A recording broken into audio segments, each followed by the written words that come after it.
হিন্দু ধৰ্ম ত্যাগ কৰিলে বিশ্ববিখ্যাত সাংবাদিক দেৱ চৌধুৰীয়ে।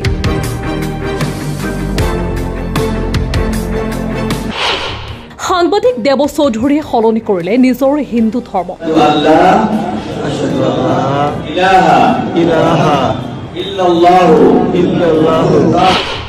এতিয়াৰে পৰা মুছলমান পৰিচয় দিব বিশ্ববিখ্যাত সাংবাদিক দেৱ চৌধুৰীয়ে।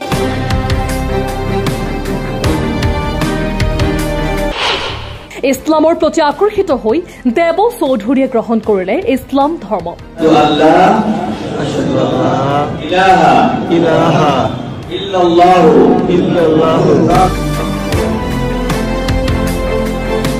ইজনৰ পিছত সিজন অভিনেতা গায়কৰ লগতে বহু বিশ্ববিখ্যাত তাৰকাই গ্ৰহণ কৰিছে ইছলাম ধৰ্ম। ইছলামৰ প্ৰতি আকৰ্ষিত হৈ তেওঁলোকে গ্ৰহণ কৰিছে ইছলাম। পুনৰ এজন বিখ্যাত সাংবাদিকে গ্ৰহণ কৰিছে ইছলাম ধৰ্ম।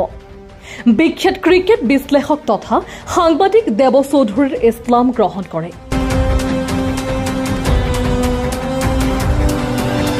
শুকুৰবাৰে জুম্মা নামাজৰ পিছতে কলিমা পঢ়ি গ্ৰহণ কৰিলে ইছলাম ধৰ্ম।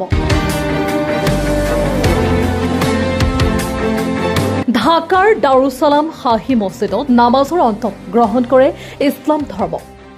ইছলাম ধৰ্ম গ্ৰহণ সাংবাদিকগৰাকীৰ ভাষ্য, মই নিজৰ ইচ্ছা অনুসৰি ইছলাম ধৰ্ম গ্ৰহণ কৰিছো। লগতে কয় যে আৰবী ভাষা পঢ়িব নোৱাৰিলেও মই বাংলা ভাষাৰ কোৰাণ কিনিছো। আশহাদু আল্লা ইলাহা ইল্লাল্লাহু وحده لا شريك له وأشهد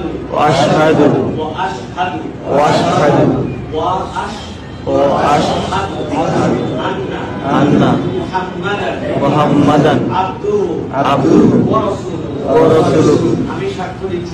আমি সাক্ষ্য দিচ্ছি যে আল্লাহ ছাড়া কোনো ইলাহ নাই, মালিক নাই। মুহাম্মদ সাল্লাল্লাহু আলাইহি ওয়াসাল্লাম সাক্ষ্য দিচ্ছি।